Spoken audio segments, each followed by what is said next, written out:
Welcome back to the Caffeinated Cruiser. Sorry if the audio quality is a little bit weird. I am currently riding my 1997 Honda Magna at night down some twisty roads nearby because when I ride and talk, my brain works better than when I sit in front of a mic and a computer and try to talk. So I'm going to do this reverse. I'm going to put up random B-roll of me riding from I don't know which bike and what year and when. And then I'm going to put this audio of me riding today over top of it, because that's what I got to work with right now, and I want to make more videos. 1997 Honda Magna. Again, I made, I think, a short video about my 1987 Honda Magna. After that bike, I had a 1984 Honda Sabre. That was a V65, the other one was a V45.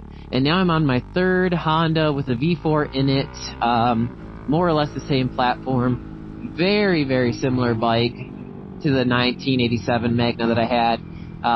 This one is a little bit different. It's a little bit bigger feeling, but overall, like, almost the exact same feeling power plant, same shaft drive, close to the same horsepower, similar handling, and yeah, very, very similar bike. Admittedly, though, I think the 87 actually was a more aesthetically pleasing bike than the 97 is. So, I guess I'll update you guys on how I got here and what bikes I went through this past 12 months. So, again, I had the Husky. I sold the Husky to pay off some debts that I had, which is great. We're out of debt, thankfully. After the Husky, I still had the 1987 Honda Magna, which was a beautiful bike, super great, comfortable, very fast, just a sleeper of a bike. If you don't know them, they make about 90 horsepower. It's a V4 in a cruiser body. So they rev out super high to about 12,000 RPMs, but they sit like a cruiser. So really, really great, just rip around town bikes, again, short distance cruisers. I rode my 87 Magna from Grand Rapids, Michigan to Dayton, Ohio, and that was a mistake, let me tell you. Not only was the weather terrible when I did that, I got rained on and a tornado and just overall sucked super bad. Also, the roads on the way from here to there are terrible and not fun or exciting. And that bike is not set up for those long rides. It has incredibly soft suspension, a seat that you just sunk into, and I don't know. I did not have a throttle lock. I did not have cruise control or anything of the sort. And it was miserable as much as I liked that bike. So I learned my lesson. Cruisers are great for cruising around town. They are not great for touring unless you have them set up to be a tourer with the backrest and all that stuff. And a throttle lock or cruise control. I will never ever do that again unless I have a bike set up to do so. At least not on those roads. Maybe on more twisty roads where you're more engaged with the bike, maybe it wouldn't be such a bad idea. But on those roads, which are just basically a straight line through cornfields, it was miserable. So that brings me to, I guess, the next bike. The next bike I bought was a 1984 Honda Sabre. So I just had a Magna, and now I'm going back to a 3-year-older bike, but this one being a V65, so if I remember right, it's about 120-ish horsepower. Why did I go with that bike? Well, honestly, I thought the V4s were cool. I liked the power out of it. I liked, for the most part, I liked how they sound. And I wanted a bigger bike that was more of a sport tourer, and more upright and, more length forward so that my lower back wouldn't feel so much pain on those longer rides. So I got it in my head. I wanted a Sabre. Looked all over the place. Ended up driving to Detroit. Got there super late. Looked over a bike really, really quickly. Overpaid for it. Barely got it in my buddy's truck with my very pregnant wife's help. And brought it home. When I got it home, I realized it was in way worse condition than I originally thought and what the guy led me to believe, which again, this is my fault. If I had been looking closely, I could have spotted a lot of this stuff. Lots of the plastics were broken. There was tape holding things together. There was a leak in one of the tires that was really bad, and there was some sort of like tire sealant on it that should have been a dead giveaway, but I wasn't looking at it. The front suspension was really weird. And the big one is on the first couple of rides after I started doing stuff, or did an oil change and stuff like that, it just dumped coolant all over the road. Like, I got a mile down the road, it rode fine, revved it out, it was fast, it was fun, I was having a good time. And I got to my buddy's about 20 minutes away, and it just started puking up boiling coolant all over the place. So that sucked.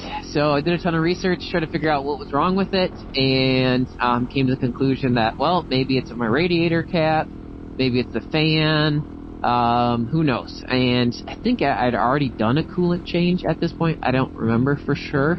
But I know there was no coolant in the overflow or the reservoir. So I was like, oh, I just do a coolant change and then it'll be good. It won't be overheating. But no, it just barfed all that coolant up immediately. So then I went back to it. I think I did another coolant change and messed around with the radiator cap, messed around with the radiator fan. And again, thought I had it fixed, which again, it barfed coolant all over the place. So at this point, I had no idea what was going on. It rode fine for a few minutes. The engine sounded normal and healthy, and then it would just throw up coolant as soon as you came to a stop. So that put a damper on things. While I was dealing with that, the front brakes were so soft.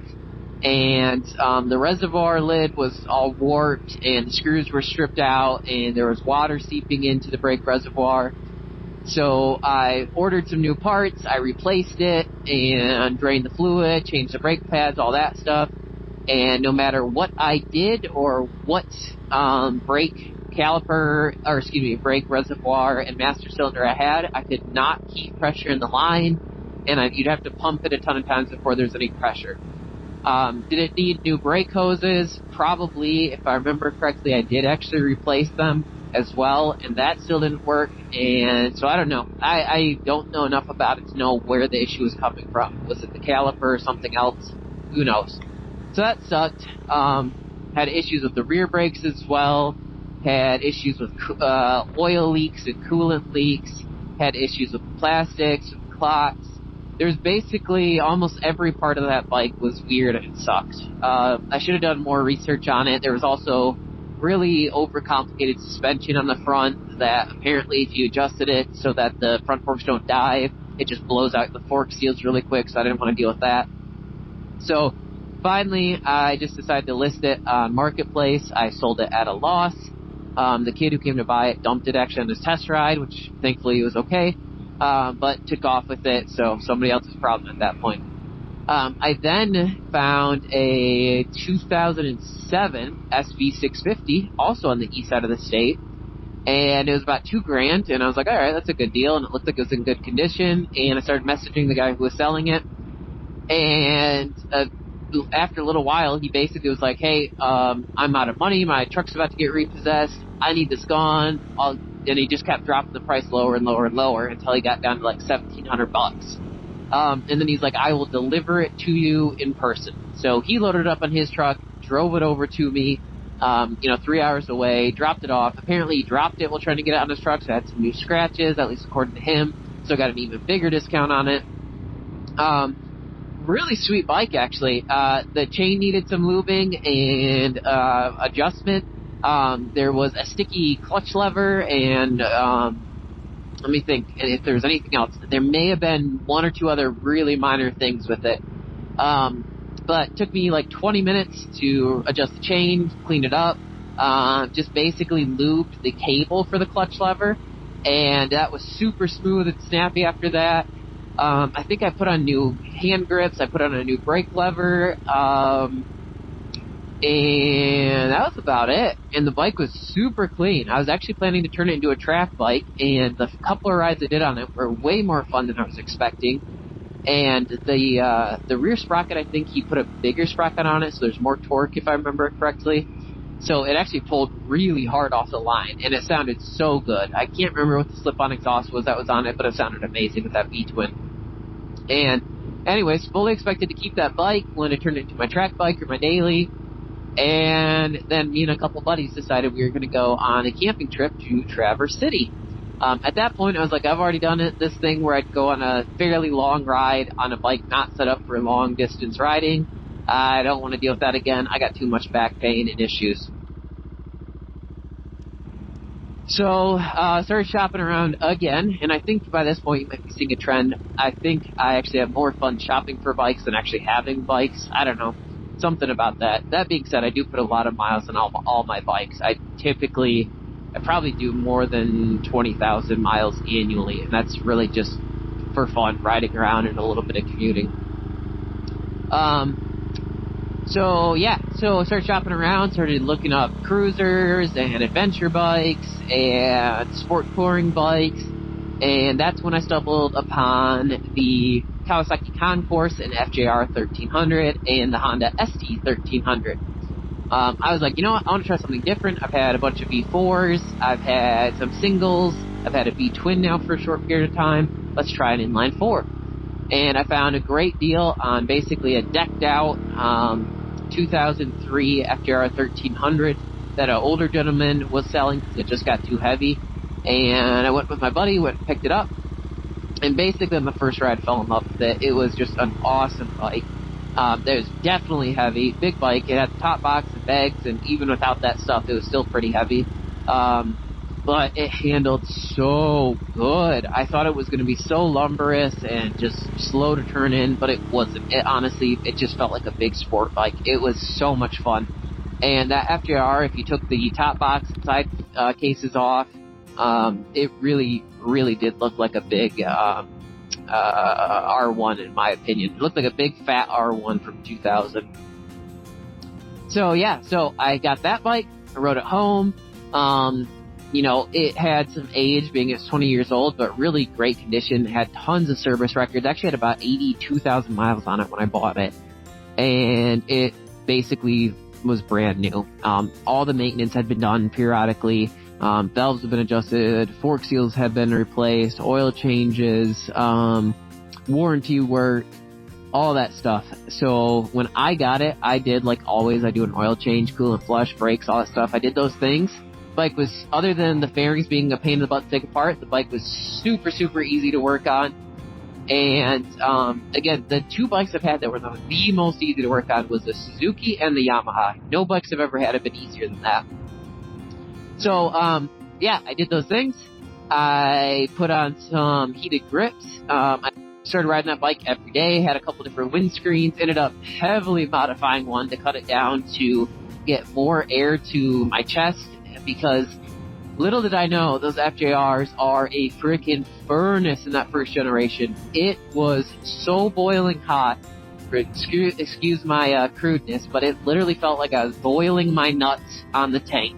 If you did not, or if you rode at anything over 78 degrees probably Fahrenheit, and you did not have a full tank of gas, that tank heated up so quick, so much heat was being dumped into your legs, and the tank was literally physically hot to the touch. At first I really thought something was broke with the cooling system. Did a coolant flush, new coolant, got some expensive crap, and made no difference. Did more research, realized it's a common thing that people deal with. So I ended up getting a engine reflective blanket that a guy makes on eBay for like a heat fix. Wrapped the whole engine block with it. That did a little bit, mostly kept heat out of the tank, it felt like, but not much else. Then I ended up taking both the rider and passenger seat, and I made my own heat shields for both of those. And then I even dremeled out some holes under the seat to let more air vent out the back. I may have done other stuff as well, but that's all that's coming to mind right now. And it still was a furnace. It was so hot. In theory, that huge windshield that came with it, it had a V-string windshield, and I'm sure I'll put up some videos of that. In theory, that would have been a great bike to just cruise on every day, but it was unbearably hot. With the big windshield, it had to be below 70 degrees to not feel like you were melting. It really did. With the low windscreen, it got so much buffeting no matter what position I put it in or no matter what attachments I added to it, that my ears literally hurt and rang for a couple weeks after our camping trip up north. So we took that bike up north, rode it around, all loaded down, did my first moto camping experience. Again, it was kind of a cheater experience because we stayed at a campground, but it was a lot of fun. We really enjoyed it. All of us had cardos, and it was a great time. But during that ride, I really started to realize that maybe the FJR isn't the bike for me. I thought it was going to be the perfect bike, but it was just so heavy, and I am not the biggest guy out there by any means. And then when it was all loaded down, it was even heavier, and we were riding through rain and different things like that, and it was just a tough bike to handle, honestly. It really was. I realized partway through that trip, I'm like, when I get back, I think I'm going to sell this bike. There's really, again, nothing wrong with it in the bike of itself. It was just the combination of those things. I was really ready for something different. And I think since buying it in March to selling it in July, I believe, maybe June, I think I'd already put about 6,000 miles on it. So I really felt like I knew the bike quite well. And it wasn't just me, not liking it after one ride. So I was shopping around, trying to figure out what the next bike was going to be. I was thinking maybe an adventure bike or a more modern sport tour that has more of that adventure bike stance. One of my buddies had a 95 Magna that I rode quite a bit, and I've really enjoyed that bike every time I rode his. It had great suspension, it had a better seat, it handled really well, and I still like that V4. And so all at once I saw pop up on Marketplace a 1997 Honda Magna in great condition, actually by a family friend. And he was selling it for $1,400. And for $1,500, I was like, shoot, I'll have another just light rip-around bike that I can ride. It won't be a long commuter. I already know that it's not great for long-distance touring. So I'll find something else because I'll have some money left over, and there's plenty of cheap bikes out at that time. And the bike, it honestly just runs super great. It is so nice. It feels just like home. I really, really love these Magnas, and they just make power all over the place, and I feel like it is just the biggest steal on the market right now. You can find like 1990 to 2000 Honda Magnas for almost nothing, and there's so many out there, and they're just super fun bikes. Yeah, they got carburetors. No, they're not fuel injected, obviously, but you really, really don't need it, and it's a great power plant, with as much horsepower as they make when you rev them out. They're fun for experienced riders, but as gentle as they are off the bottom ends, and if you just got a little bit of throttle control, they're great for inexperienced riders as well. They're just great, fun, approachable bikes that just cruise it around really well, and I think are way, way more fun than any basic Sportsters, or even, honestly, don't get a Honda Shadow. Don't get any Honda Shadow. Maybe the big Honda Shadow, maybe. Or maybe like a VTX 1300 or something if you want a Honda Cruiser. But if you really want something with some character, get the Magna. It is so cool, and it will smoke all of your buddies' bikes, undoubtedly. So yeah, that's the bike I have today, and that's been my journey over the last few months. But I'm in the hunt for a bike to add alongside the Magna right now. I actually want to go down to riding the Magna full-time as my main commuter, sell my car, and even here in the winter in Michigan, use a bike all year round, which might be crazy, but I think it'd be fun, and I hate driving cars, and I get to work faster as long as I, get my gear on time. And I just generally like it. I like getting on my bike in the morning. I feel like I'm in a better mood when I get to work. I like getting on my bike after work. I feel like I'm in a better mood on my way home. And it's just a good time. So I'm going to try that. And right now I've been looking at V-Strom 650s and 1000s, because again, back on that adventure bike thing, or potentially a Versys 1000. I've seen some high mileage ones for cheap, but haven't quite found the right one yet, or at a time when I was able to go look at it. I also looked at the Triumph Sprint 1050, the ST, and rode one of those. Really fun bike, really beautiful looking. Actually not that fast, at least not in the short test ride I did on it, but really handled incredibly well and looked so good with that single-sided swing arm. I think it was a 2005 or 2007 that I rode. There's a bunch of those right now out for cheap, so I've been eyeing those quite a bit. And again, I think honestly though, that Versys 1000, even though the Versys is like the nerdiest name in motorcycling, I really think that might be the sweet spot for me. Bigger bike that can carry a lot of stuff, that has good wind protection, that's going to be stable, but theoretically light enough, nimble enough, and with a sporty enough handling that I'm going to enjoy it quite a bit. I might run into the same issue with one of those as I did with the FJR, where it was just so big and much heavier than I realized, and, it might just feel like that big event to get it off the center stand or move it around. So I don't know. I haven't ridden one yet, but that's on my short list of bikes to look at. I've also been looking at the Tiger 1050. Again, saw a cool one of those, but it was in Ohio and didn't have time to drive down there and get it. So keeping my eye out for Tigers. Yeah, I think that brings me to where I am today. So I am still in the market. I'm still shopping. I'm on to my third V4. Still really like it overall. Again, still think I'm going to turn it into a bit of a bobber, put some lower flat bars on it, and I think leaning a little bit forward will help versus kind of being in a slouch position. The only other thing I might do if I keep it is I might find some sort of aftermarket exhaust, and there's not a lot for the Magnas, but I'd love to hear that V4 actually uncorked, because it sounds like a bit of a sewing machine when you're riding, and I like hearing my bikes. We'll see if these make it into any sort of video. If you did watch it, I really, really appreciate it. Thanks so much for watching, and I'll try to make things that are more interesting and maybe more inspired and exciting in the future. Other than that, ride safe. Bye-bye.